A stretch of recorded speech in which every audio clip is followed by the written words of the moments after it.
In the bustling world of celebrity talk shows, where every word and gesture is scrutinized, a recent segment on Rebecca Barry's program has ignited a firestorm of controversy. The topic at hand? The very title that has defined the life of one of the most famous figures on the planet, Prince Harry. The scene unfolds as Barry, a renowned host known for her unfiltered approach, sits across from her guest, an animated and visibly unsettled Harry. From the outset, it's clear that this will be no ordinary interview, as Barry resolutely refuses to address her guest by his regal prefix, opting instead for the simple moniker of Harry. The tension in the studio is palpable as Barry launches into her argument, her words cutting through the air like a hot knife through butter. "Let's be honest here," she declares, her gaze unwavering, "you're no longer a working royal. You've made the choice to step back from your duties and move to America. So, why should we continue to refer to you as Prince Harry?" The studio audience falls silent, all eyes fixed on the former royal, who sits visibly uncomfortable, his brow furrowed, as Barry continues her impassioned tirade. "You can't have it both ways," she insists. "You can't distance yourself from the monarchy and still expect to be treated like royalty. It's time to drop the title and own your new reality." The counter-argument, delivered by a panel of guests seated beside Harry, is swift and unyielding.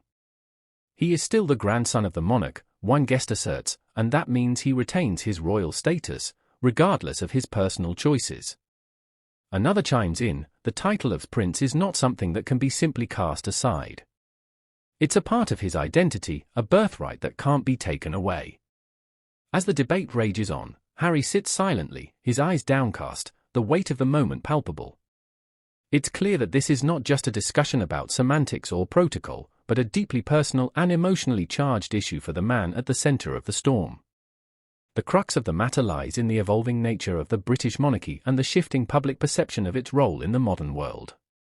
With Harry and his wife, Meghan, having made the bold decision to step back from their royal duties and forge a new path in the United States, the question of their continued entitlement to royal titles has become a topic of heated debate.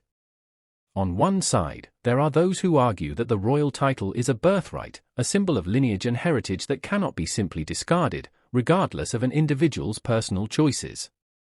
They contend that Harry's status as the grandson of the reigning monarch should be respected and that stripping him of his princely prefix would be a betrayal of the very institution he was born into. On the other hand, there are those who believe that when Harry and Meghan opted to step back from their royal duties and forge a new life outside the confines of the monarchy, they forfeited the right to be addressed by their royal titles. In their view, Harry's decision to distance himself from the crown means he should also relinquish the privileges and trappings that come with being a prince. As the discussion on Barry's show reaches a fever pitch, the camera pans to Harry, whose eyes are now brimming with emotion. The weight of the debate, the scrutiny of the public, and the very essence of his identity seem to be weighing heavily upon him. The segment ends with an uneasy silence, leaving viewers to ponder the implications of this ongoing debate.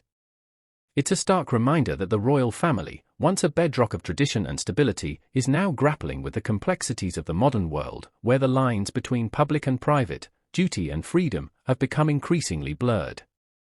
As the dust settles, the question remains, will Prince Harry be able to retain his royal title, or will he be forever stripped of the crown that once defined him? The answer, it seems, lies in the ever-evolving landscape of the British monarchy and the public's willingness to adapt to the changing tides of a new era.